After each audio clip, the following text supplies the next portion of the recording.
Share বাজারের নতুন এবং গুরুত্বপূর্ণ আপডেট নিয়ে এই ভিডিওটি। তো আপনারা জানেন যে শেয়ার বাজারে ব্যবসা করতে গেলে কিন্তু শেয়ার বাজার সম্পর্কিত যে গুরুত্বপূর্ণ নিউজ, ডেটা, ইভেন্টগুলো থাকে সেগুলোকে নিয়ে কিন্তু আপডেটেড থাকতেই হয়। আর এই চ্যানেলে সে ধরনের ভিডিও আপডেট দেওয়া হয়। তো যাই হোক, আজকে যে ডেটে ভিডিওটা হচ্ছে 20/8/2024। তো মার্কেটে কিছু ইম্পর্টেন্ট স্টকের ইম্পর্টেন্ট আপডেট দেখে নেব। তো তার আগে দেখে নিই আজকের ডেটে মার্কেট কেমন ছিল। তো মার্কেট কিন্তু আজকের থেকে প্রথম থেকেই বুলিশ মোডেই ছিল, মানে ওপেন হয়েছিল গ্যাপ আপেই, তারপরে একটু কারেকশন এসেছিলো, কিন্তু তারপরেই কিন্তু স্ট্রেন দেখিয়েছে এবং যেটা শেষ পর্যন্ত বজায় রেখেছে। আজকে ওপেন হয়েছিল 24,648-এ, আর যেটা হাই মেরেছিল 24,734-এর, আর ক্লোজিং দিয়েছে 24,698-এ। তো স্ট্রেন দেখিয়েছে, আপনি চার্টটা দেখলেই বুঝতে পারছেন যে একটা মানে স্ট্রেনটা কিন্তু শেষ পর্যন্ত ধরে রেখেছে। শেষের দিকে সামান্য একটু কারেকশন এসেছে, কিন্তু ওভারঅল আজকে 126 পয়েন্টের কিন্তু পজিটিভিটি দেখিয়েছে। তো নিফটি ব্যাংকেও যদি দেখেন তুলনামূলক বেশি স্ট্রং ছিল। আজকের ডেটে ওপেন হয়েছিল 50,417-তে, যেটা 51,000-এর হাই মেরেছিল 51,025-এ। সেখান থেকে পরে 50,803-এ ক্লোজিং দিয়েছে। তো 51,000-এর কাছাকাছি ক্লোজিং দিয়েছে আর কি, ভালো জায়গায় ক্লোজিং দিয়েছে। সেন্সেক্সকে যদি দেখেন, সেন্সেক্সও মোটামুটি 378 পয়েন্টের পজিটিভিটি দেখিয়েছে। আজকে 80,802-এ ক্লোজিং দিয়েছে, যেটা খুলেছিল 80,722-এ, সেখান থেকে 80,802-এ ক্লোজিং দিয়েছে। তো যাই হোক, মার্কেট আজকে মোটামুটি সকলেই বুলিশ মোডে ছিল। তো আজকের এই বুলিশ মোডে আজকে স্টক স্পেসিফিক আপডেট যদি দেখেন, তো সেখানে অ্যাঞ্জেল ওয়ান কিন্তু আজকে পুরো একেবারে দারুণ মুডে ছিল। অ্যাঞ্জেল ওয়ানকে যদি দেখেন, যেটা আজকের ডেটে 13% মতো পজিটিভিটি দেখিয়েছে, মানে প্রথম থেকেই এটা উপর দিকেই যাচ্ছে, মানে শেষ পর্যন্ত কিন্তু তার স্ট্রেন ধরে রেখেছে। যেটা আজকে ওপেন হয়েছিল 2370 টাকায়, যেটা হাই মেরেছে 2739 টাকার, আর যেটা ক্লোজিং দিয়েছে পরে 2650 টাকায় ক্লোজিং দিয়েছে। তো 13%-এর বড়সড় র্যালি। তো এই র্যালির পেছনে যেটা কারণ রয়েছে আর কি, গতকালই যে আপডেটটা বেরিয়েছিল, যে ডিমেট অ্যাকাউন্টের যে আপডেটটা বেরিয়েছিল, যে ডিমেট অ্যাকাউন্টের সংখ্যা কিন্তু দিন দিন বাড়ছে। এখন প্রায় 14 কোটি 13 কোটি এরকম কিন্তু ডিমেট অ্যাকাউন্ট রয়েছে, যেটা আগে 2-3 কোটি ছিল 2-3 বছর আগেও। তো কী হারে গ্রো হচ্ছে, কী হারে অ্যাওয়ারনেস বাড়ছে মার্কেট সম্পর্কে, তো সকলেই জানেন। তো যেখানে আগে কিন্তু এই ডিমেট অ্যাকাউন্ট, এখন তো ডিসকাউন্ট ব্রোকারদের যুগ, তো এক্ষেত্রে কিন্তু সবচেয়ে এগিয়ে ছিল জিরোধা। তো আজকের ডেটের যা পরিস্থিতি আর কি, তাতে জিরোধা কিন্তু দিন দিন তাদের যে ক্রেজ ছিল আর কি, সেটা কিন্তু দিন দিন কমে যাচ্ছে। যে ডেটা বেরিয়েছে, সেই ডেটাগুলো গতকাল বেরিয়েছিল, দেখুন উইথ নাম্বার 2 প্লেয়ার জিরোধা এখন প্রথমে নাম্বার 1 ছিল, এখন কিন্তু নাম্বার 2-এ, এখন 1 নম্বরে চলে গিয়েছে grow market share crosses 25%, Zerodha continues to lose, মানে দিন দিন গ্রো বেড়েই চলেছে। আর এদিকে যে জিরোধা আর কি, সেটা কিন্তু দিন দিন তার পারফরমেন্স ডাউনই চলছে। দেখুন number 2 player Zerodha continue to lose market share, tiger global backed financial service from Grow now controls 25% of stock broking market in the term of NSE active client. NSE active client-এর দিক থেকে গোটা মার্কেটে 25% মার্কেট শেয়ার একার গ্রোয়ের দখলে রয়েছে। According to the latest data collected by Motilal Oswal, market grows to 25%, যেটা 41 BPS month on month বেসিসে তারা বাড়িয়েছে। আর at the same time Zerodha market share went down by 25 basis point, যেখানে 41 বেসিস পয়েন্টে আপ হয়েছে মান্থ অন মান্থ বেসিসে, সেখানে 25 বেসিস পয়েন্ট ডাউন হয়েছে, যেটা 17.1% এখন তাদের মার্কেট শেয়ার। এক্ষেত্রে অ্যাঞ্জেল ওয়ান তারাও কিন্তু খুব দ্রুত গতিতে, এখন অ্যাঞ্জেল ওয়ান 3য় পজিশনে রয়েছে, আর 4র্থ পজিশনে রয়েছে আপস্টক। তো অ্যাঞ্জেল ওয়ানকে যদি দেখেন, Angel one also continue to attract investor as market share of the 3rd largest player, যেটা ইন্ডাস্ট্রি রোজ 9 বেসিস পয়েন্টে কিন্তু তারা গ্রো করছে, এবং 15.3% মার্কেট শেয়ার তাদের দখলে রয়েছে। মানে একেবারে জিরোধার ঘাড়ে কিন্তু নিঃশ্বাস ফেলছে, মানে যে যা পরিস্থিতি, হয়তো কিছুদিনের মধ্যে জিরোধাকেও টপকে যাবে অ্যাঞ্জেল ওয়ান। তো এই আপডেটটা আর কি এখানে আরও ডিটেলসে দেওয়া হয়েছে, যে মান্থ অন মান্থ বেসিসে কারা বাড়ছে কারা কমছে। তো এই ক্ষেত্রে জিরোধা কিন্তু ডাউনের দিকেই যাচ্ছে, কিন্তু গ্রো ব্যাপক হারে বাড়ছে এবং সঙ্গে অ্যাঞ্জেল ওয়ানও কিন্তু দুর্দান্ত গতিতে তাদের যে ব্যবসা কিন্তু বাড়াচ্ছে এবং মার্কেট শেয়ারও কিন্তু তাদের বৃদ্ধি পাচ্ছে। দেখুন, Angel one reported 3.8% month on month growth in it clients count 7 মিলিয়নে পৌঁছে গিয়েছে। যেখানে 3.8% মান্থ অন মান্থ গ্রোথ দেখিয়েছে, সেখানে জিরোদা দেখিয়েছে 1.7% মাত্র, মানে দ্বিগুণ হারে বাড়িয়েছে অ্যাঞ্জেল ওয়ান। তো বুঝতে পারছেন যে কী পরিস্থিতি চলছে। তো যার জন্যই কিন্তু এই খবরের পরিপ্রেক্ষিতে আর কি, এই রিপোর্টের পরিপ্রেক্ষিতেই গতকালও কিন্তু ভালো রকম র্যালি দিয়েছিল অ্যাঞ্জেল ওয়ান। আজকের ডেটেও মোটামুটি 13%-এর মতো, গতকালেও 7-8%-এর মতো র্যালি সম্ভবত দিয়েছিল। দেখুন, গত 5 দিনে 25%-এর মতো রিটার্ন দিয়েছে। তো বুঝতে পারছেন এই প্রভাবটা আর কি, যে দ্রুত হারে বাড়ছে আর কি এই স্টকটি। তো এখন গ্রোথও মার্কেটে লিস্টেড নেই, বা জিরোদাও মার্কেটে লিস্টেড নেই, আপস্টকসও মার্কেটে লিস্টেড নেই, একমাত্র অ্যাঞ্জেল ওয়ানই কিন্তু রয়েছে। তো এক্ষেত্রে অ্যাঞ্জেল ওয়ান কিন্তু পুরো বেনিফিটটা পাচ্ছে। তো যাই হোক, অ্যাঞ্জেল ওয়ানকে নিয়ে এটাই ছিল আপডেট। তো এর পরের আপডেটে চলে যাব। তো এবার দেখে নেব শিপ বিল্ডার কোম্পানিগুলো, যেগুলো ইদানিং কিন্তু একটু কারেকশন ফেজে চলছে।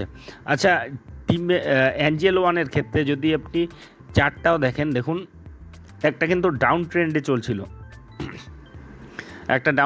চলছিল, এখন কিন্তু একটা আজকের ডেটে যেটা ব্রেকআউট আর কি, দেখুন একটা ট্রেন্ড লাইন কিন্তু হয়েছে, সেই ট্রেন্ড লাইনকে কিন্তু ভেঙে দিয়েছে এবং স্ট্রংলি ভেঙেছে, যেটা আপনি দেখতে পাচ্ছেন। এটা 1 ডে চার্ট। তো এক্ষেত্রে একটা চ্যানেলের মধ্য দিয়ে যাচ্ছিল আর কি, এটা সাপোর্ট বলা হবে, এটা রেজিস্ট্যান্স বলা হবে। তো রেজিস্ট্যান্সকে টপকে কিন্তু আজকে ক্লোজিং দিয়েছে এবং স্ট্রংলি ক্লোজিং দিয়েছে। তো যেটা টেকনিক্যাল অ্যানালিস্টরা আর কি যেটা বলছে আর কি, এটা কিন্তু স্ট্রং একটা ব্রেকআউট। তো এক্ষেত্রে র্যালিটা কিন্তু আরও স্থায়ী হতে পারে এবং বড় হতে পারে। যে পুরনো হাইগুলো রয়েছে, দেখুন এখানে একটা সুইং রয়েছে 3200-র কাছাকাছি, তারপরে যেটা হাই মেরেছিল আর কি 3800-র ওপরে হাই মেরেছিল। তো সেখান থেকে দেখলে এখনও কিন্তু অনেকটাই কারেকশনে রয়েছে। তো এই র্যালিটা আর কি যেভাবে ব্রেকআউট দিয়েছে, তাতে কিন্তু এই র্যালিটা অব্যাহত থাকতে পারে এবং আরও কিন্তু বড় একটা কিন্তু পারফরমেন্স দেখা যেতে পারে, যেটা বিশেষজ্ঞরা বলছে। এটা ডাউন ট্রেন্ডে যেতে যেতে মোটামুটি 20,000 মানে 2000-এর কাছাকাছি এসে কিন্তু একটা বেস তৈরি করেছে আর কি, সেখান থেকে কিন্তু এই ব্রেকআউটটা দিয়েছে। তো যাই হোক, এগুলো টেকনিক্যাল অ্যানালিসিসের ব্যাপার, যারা লং টার্ম ইনভেস্টর তাদের ব্যাপারটা আলাদা, এগুলো ট্রেডাররা এগুলো নিয়ে মাথা ঘামায়। তো এরপরে যে শিপ বিল্ডার কোম্পানিগুলো যদি দেখেন, ইদানিং কিন্তু সেগুলো খুব একটা ভালো পারফরমেন্সের মধ্যে নেই। আপনি যদি দেখেন আজকে মাঝগাঁও ডক, এটাকে ক্র্যাশই বলা যায়, 9%-এর মতো ক্র্যাশ হয়েছে, যেটা রিসেন্টলি কিন্তু খুব একটা ভালো পারফরমেন্স মধ্যে দিয়ে যাচ্ছে না। আপনি যদি দেখেন এটাও ডাউন ট্রেন্ডের মধ্যে দিয়ে চলছে। হাই থেকে যদি দেখেন 25%-এর মতো কিন্তু অলরেডি কারেকশন হয়ে গিয়েছে। তো যে স্টকটি আপনাকে 1 বছরে 130%, 5 বছরে 2400% রিটার্ন দিয়েছে, তাতে যে এরকম ছোটো মোটো কারেকশন আসবে না, মানে এই 2400-2500% রিটার্নে 30-40-50% কারেকশন একটা স্বাভাবিক ব্যাপার। আর এটা গ্রোয়িং একটা সেক্টর, আর এগুলো কিন্তু এরকমই হয়। যেমন রিটার্ন দিয়েছে আপনাকে 5 বছরে টাকা 25 গুণ করে দিয়েছে, সেখানে এরকম মানে কারেকশন একটা স্বাভাবিক ব্যাপার যেটা হচ্ছে আর কি। তো অন্যান্য যে স্টকগুলো রয়েছে, কোচিন শিপইয়ার্ড, সেটাও কিন্তু আজকের ডেটে নেগেটিভে শেষ করেছে 3.5%-এর মতো, 4.5%-এর মতো। গার্ডেন ডে শিপ বিল্ডার, সেটা মোটামুটি 7%-এর মতো নেগেটিভিটি দেখিয়েছে। তো এগুলো কিন্তু একই প্যাটার্নে চলছে, আপনি যদি চার্টগুলো দেখেন দেখলেই বুঝতে পারবেন সবগুলোই একই প্যাটার্নে চলছে এবং প্রত্যেকটি একসময় বড় রিটার্ন দিয়েছে। প্রত্যেকটি মাল্টিপ্লিকার রিটার্ন দেওয়ার পর কিন্তু একটু কারেকশন হচ্ছে, এটাকে স্বাভাবিক প্রফিট বুকিংই বলা যায়। আপনি যদি এদের ফিনান্সিয়াল রেজাল্টগুলো দেখেন, ইদানিং যে রেজাল্টগুলো বেরিয়েছে প্রত্যেকটিরই কিন্তু রেজাল্টের মধ্যে ভীষণ পজিটিভিটি ছিল। আপনি কোচিন শিপইয়ার্ডের দেখুন, কোচিন শিপইয়ার্ডের যদি ফিনান্সিয়ালটা দেখুন, রেভিনিউয়ে 62% ইয়ার অন ইয়ার বেসিসে গ্রোথ দেখিয়েছে, নেট ইনকামে 76%-এর মতো গ্রোথ দেখিয়েছে, ইপিএসে 76%-এর মতো, নেট প্রফিট মার্জিন একটু কম আর কি, তবুও কিন্তু পজিটিভে রয়েছে 9%-এর মতো, অপারেটিং ইনকাম 155%-এর মতো, মানে সবখানেই পজিটিভিটি রয়েছে। গার্ডেন ডিজ শিপ বিল্ডারের ক্ষেত্রে দেখুন, গার্ডেন ডিজ শিপ বিল্ডারের যদি দেখেন 33%-এর মতো রেভিনিউ গ্রোথ দেখিয়েছে, নেট ইনকাম 13%-এর মতো জাম দেখিয়েছে, এখানে প্রফিট মার্জিনটা একটু কমে গিয়েছে আর কি এই গার্ডেন ডিজ শিপ বিল্ডারের ক্ষেত্রে। তো যাই হোক, কিন্তু ওভারঅল তাদের এভারেজ পারফরমেন্স কিন্তু ঠিকঠাকই তারা রেখেছে। আচ্ছা, মাঝগাঁও ডকের যদি আপনি পারফরমেন্স দেখেন, মাঝগাঁও ডক এবারের কোয়ার্টারলি যে কোয়ার্টার ওয়ানের রেজাল্টে দেখুন রেভিনিউ 8% মতো গ্রোথ, নেট ইনকামে 121% মতো গ্রোথ দেখিয়েছে, নেট প্রফিট মার্জিনে 104% মতো গ্রোথ, অপারেটিং ইনকামে 307% মতো গ্রোথ, মানে দুর্দান্ত পারফরমেন্সের মধ্যে রয়েছে। আর এই সেক্টরটি জানেন কেন একের পর এক অর্ডার পাচ্ছে এবং ফিউচার ওরিয়েন্টেড, মানে এই সেক্টরটা কিন্তু আলাদা লেভেলে যাবে বলে সকলেই বলছে এবং সরকারও সেভাবে নজর দিচ্ছে, এবং যার জন্য বড় বড় অর্ডার পেলেই তো ব্যবসা বাড়বে এবং ব্যবসা বাড়লেই শেয়ার দরে কিন্তু আলটিমেট গতি আসবে, এবং যেটাই এসেছে, তো যে গতিটা এসেছে এবং যতটা গতি, প্রত্যেক দিনই একটা শেয়ার গতি দেবে, চলতেই থাকবে, এটা তো হয় না, একটা কারেকশন আসবেই।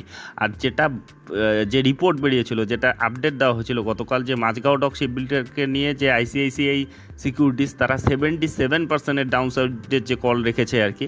তো যেটা বিশেষজ্ঞরা অনেকেই বলছে, মানে আপনি যদি ডেটাও দেখেন আর কি, হিস্ট্রি দেখেন, এর আগেও বলেছিল যে কোনোবার 600 টাকার টার্গেট রেখেছিল, কোনোবার 900 টাকার টার্গেট রেখেছিল, এখন 1100 টাকার টার্গেট রেখেছে। তো এরকম কিন্তু তারা রাখতেই থাকে, তো প্রত্যেকটাই যে তাদের কথা ঠিক হয় সেটা কিন্তু না। আর এক্ষেত্রে মাঝগাঁও ডকের ক্ষেত্রে যে এত বড় একটা কারেকশন আসবে, সেটা অন্যান্য যে মানে অ্যানালিস্টরা তারাও কিন্তু সেটা বলছে না, যে এত বড় কারেকশন তারাও কিন্তু বলছে যে এটা একটা অবিশ্বাস্য ব্যাপার। তো যাই হোক, এরা যেভাবে পারফরমেন্স দেখাচ্ছে সেরকম পারফরমেন্স যদি তারা অব্যাহত রাখে, তবে কিন্তু এত বড় কারেকশনের কোনো প্রশ্নই নেই। তো যাই হোক, এগুলো হতেই থাকে, মার্কেটে অনেক বড় বড় খেলা চলে, তো সেগুলো অবশ্যই মাথায় রাখবেন। এগুলো যারা শর্ট টার্মে ইনভেস্টমেন্ট করে তাদের মাথা ব্যথা, কিন্তু লং টার্মের জন্য অবশ্যই একটা স্ট্রং স্টক এবং ফিউচারে বড় গ্রোথ এই সেক্টরে, এই কোম্পানিগুলোতে কিন্তু আশা করা যায়। তো যাই হোক, যারা শর্ট টার্মে মানে যারা লং টার্মে আর কি এগুলোকে হোল্ড করছেন আর কি, তাদের চিন্তার কোনো ব্যাপার নেই, যেটা বিশেষজ্ঞরা বলছে। তো যাই হোক, এই ছিল যে শিপ বিল্ডার স্টকগুলোর মধ্যে ইদানিং কারেকশন চলছে, তো সেটা স্বাভাবিক ব্যাপার। তো এর পরের আপডেটে চলে যাব, যেটা হচ্ছে ইনফোসিস আজকের ডেটে কিন্তু একটা স্বাভাবিক পারফরমেন্স দিয়েছে, সাধারণ পারফরমেন্স, 6 টাকার মতো বেড়েছে, 1871 টাকায় চলছে। তো আপনি যদি লক্ষ্য করে থাকেন যে ধীরে ধীরে কিন্তু যে কারেকশন ফেজটা সেটা কিন্তু পুরোটাই কভার করে ফেলেছে, প্রায় পুরনো হাইয়ের কাছাকাছি কিন্তু চলে গিয়েছে, যেটা 1871 টাকায় আজকের ডেটে চলছে। তো এই ইনফোসিসের জন্য একটা দুর্দান্ত খবর রয়েছে, দেখুন, Infosys could earn over 100 million from Coca Cola's could deal with Microsoft. তো একটা কিন্তু বড় ডিল হতে চলেছে দুটো বিজনেস জায়ান্টের মধ্যে আর কি, এক হচ্ছে কোকাকোলা আর মাইক্রোসফট।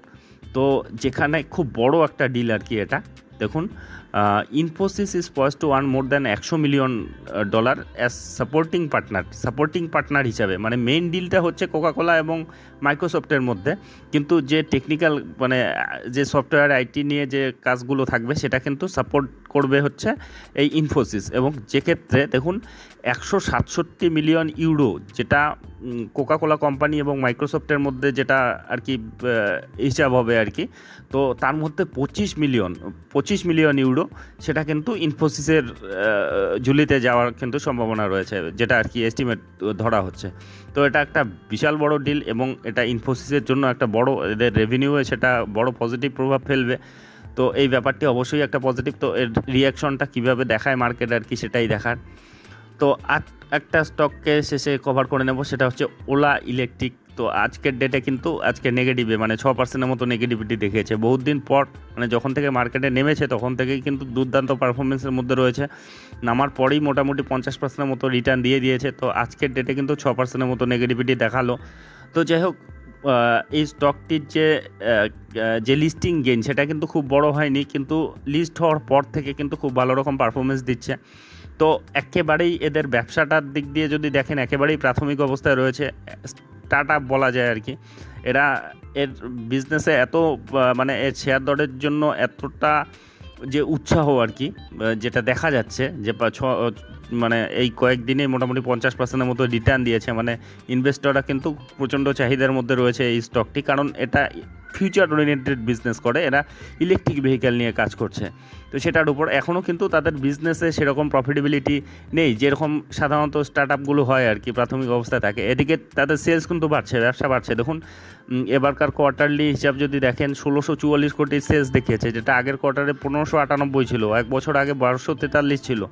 তো যেক্ষেত্রে তাদের গ্রোথ কিন্তু রয়েছে, মানে তাদের বিজনেসে গ্রোথ রয়েছে, কিন্তু প্রফিটেবিলিটির মধ্যে কিন্তু এখনও প্রফিটে ফিরে আসতে পারেনি। দেখুন এবারও 347 কোটি টাকা তারা লস করেছে। তো বেশিরভাগ 90% স্টার্ট আপ কিন্তু এরকমই হয়, প্রথম দিকে কিন্তু লসেই থাকে। তো এই কোম্পানিটি যেহেতু ফিউচার ওরিয়েন্টেড বিজনেস করছে এবং তাদের ব্যবসা বাড়াচ্ছে, সেক্ষেত্রেই কিন্তু ইনভেস্টররা এর প্রতি কনফিডেন্স দেখাচ্ছে। তো অবশ্যই যখন লং টার্ম ইনভেস্টমেন্টের কথা ভাববেন তখন একটু সাবধানী হলে এর যে টার্ন অ্যারাউন্ড যে সময়টা আসবে আর কি, যে সময় দেখবেন যে তাদের লসটা দিন দিন কমছে, প্রফিটের দিকে এগোচ্ছে, তখন কিন্তু এর দিকে নজর রাখা সবচেয়ে আর কি সেফ হয় আর কি। বর্তমানে যে গতিটা চলছে এটা হুজুকেও হতে পারে, তো এক্ষেত্রে বড় প্লেয়ারগুলো অনেক খেল খেলে, তো এক্ষেত্রে কারেকশনে হতে পারে। কিন্তু যখন এর বিজনেসটা স্টেবল হবে, বিজনেসের মধ্যে প্রফিটেবিলিটি চলে আসবে আর কি, সেরকম টার্ন অ্যারাউন্ড পজিশন চলে আসবে, তখন কিন্তু ইনভেস্টমেন্টটা সবচেয়ে বেশি সেভ হয়। তো যাই হোক, এই আপডেটগুলি নিয়ে এই ভিডিওটি ছিল। তো এ ধরনের আপডেট যদি আপনাদের উপকারে লেগে থাকে তবে অবশ্যই চ্যানেলটি সাবস্ক্রাইব করে রাখবেন। আর এগুলোতে অনেক সময় প্রশংসা করা হয় বা অনেক সময় খারাপ বলা হয়, তো সেক্ষেত্রে অবশ্যই এগুলো বাই বা সেলের কোনো ধরনের রিকমেন্ডেশন নয়। যখন আপনি ইনভেস্টমেন্ট করতে যাবেন আরও ডিপলি অ্যানালাইসিস করবেন, আপনার ফিনান্সিয়াল অ্যাডভাইজারের উপদেশ নেবেন।